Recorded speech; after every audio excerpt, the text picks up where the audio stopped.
at the scene, shall we, once again? Oh, wow, in Madrid. Look at that. Coming up, by the way, after the trophy ceremony, we are going to take you to Nashville for IndyCar racing, the Borchetta Bourbon Music City Grand Prix. That is coming up next on Fox. But plenty more to bring you from New York, New Jersey, as we welcome you back inside the stadium. We're getting ready for the presentation, of course, of the World Cup, but of all the other trophies as well, the Golden Glove, the Golden Boot, the Golden Ball. There are quite a few of them. Thierry, Zlatan and Alexi. Alexi, when you look at the World Cup run now for Spain, since the beginning of this tournament to now, does it look like a very nice, steady trajectory? Yeah, it does. It does look very even, as I said, very balanced. You know, while much of the world and the World Cup was focused on stars and big teams, and rightfully so, and they certainly brought it. This team, to the extent that Spain can stay under the radar, was relatively under the radar in what they were doing.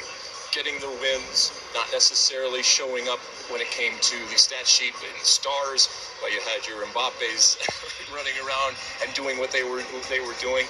This team, their biggest star, Lamine Yamal, he's a world champion. Did he star throughout the tournament? In his own unique way, but certainly not compared to the other stars in this tournament. But we heard Stu, and everybody has said it. That is part of what this team was built on, is depth and talent and spreading the wealth, regardless of how big a star you are. It's also built, as you mentioned, Thierry, on identity and on philosophy. It's a system there in Spain. For maybe plenty of people watching who don't yet understand or know too much about that, how can other countries get a system like Spain's? Go to work.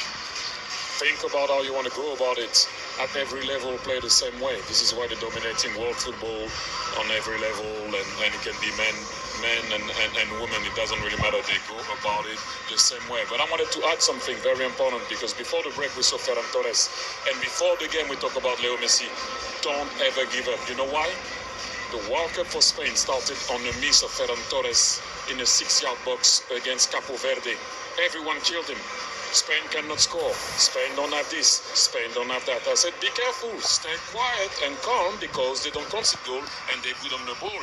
They will go about it a different way. Now, who scores? Ferran Torres. Okay, that's what I'm saying. Don't ever give up. They know what they're doing for a very long time. Lamine Yamal, we know, we've talked about him with you all competition long. We know you think he's the best player in the world. He hasn't maybe shown that. Maybe is that fair during this World Cup, Zlatan? But 19 years of age, he's a world champion, right? As Alexis said, he came in the tournament, he wasn't 100%. He didn't have his best tournament, and still Spain